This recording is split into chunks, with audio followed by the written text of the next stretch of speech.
চট্টগ্রামে হাজার হাজার কোটি টাকার জলাবদ্ধতা প্রকল্পেও মিলছে না তেমন কোনো সুফল। আগামী বর্ষায় আবারও জলাবদ্ধতার শঙ্কায় বাসিন্দারা। তবে প্রকল্প বাস্তবায়ন সংস্থা সিডিএ বলছে, কাজ শেষ হলে নিরসন হবে জলাবদ্ধতা। চলছে সিটি কর্পোরেশন ও পানি উন্নয়ন বোর্ডের পৃথক আরও দুটি প্রকল্প। রতন দাসের ছবিতে নয়ন বোরাজয়ের রিপোর্টে বিস্তারিত। চট্টগ্রাম নগরবাসীর দুঃখ জলাবদ্ধতা।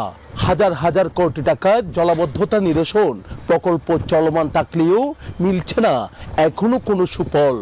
একটু বৃষ্টিতেই তলিয়ে যায় নগরীর চকবাজার, কাপাসগুলা, বাকলিয়া, হালিশহর, আগ্রাবাদ সহ বেশ কিছু এলাকা। প্রকল্পের কাজ চলায় এখনো বেশিরভাগ খালে প্রতিবন্ধকতা।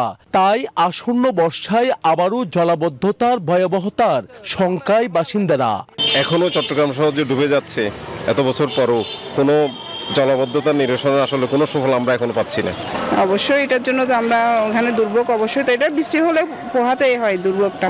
মানে এখন কাজ চলতেছে, পরে বুঝতে পারবো। তবে প্রকল্প বাস্তবায়ন সংস্থা সিডিএর চেয়ারম্যান বলছেন, প্রকল্পের শতভাগ শেষ হলে মিলবে সুফল। আমরা 36টি খালকে চিহ্নিত করেছি এই প্রকল্পের আওতায় কাজ করার জন্য।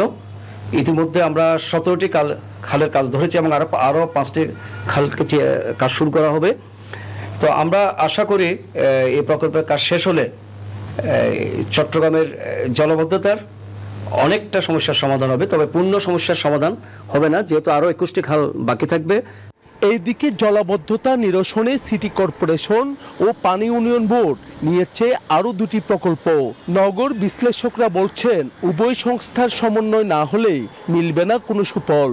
এই দুর্ভোগ লাঘবের জন্য প্রত্যেকটা সেবা সংস্থাকে আন্তরিকভাবে এগিয়ে আসতে হবে, সমন্বয়ের জায়গাটা তৈরি করতে হবে এবং যতদিন আমরা এই সমন্বয়ের জায়গাটা তৈরি করতে না পারবো ততদিন কিন্তু এই সমস্যাটা বিদ্যমান থাকবে।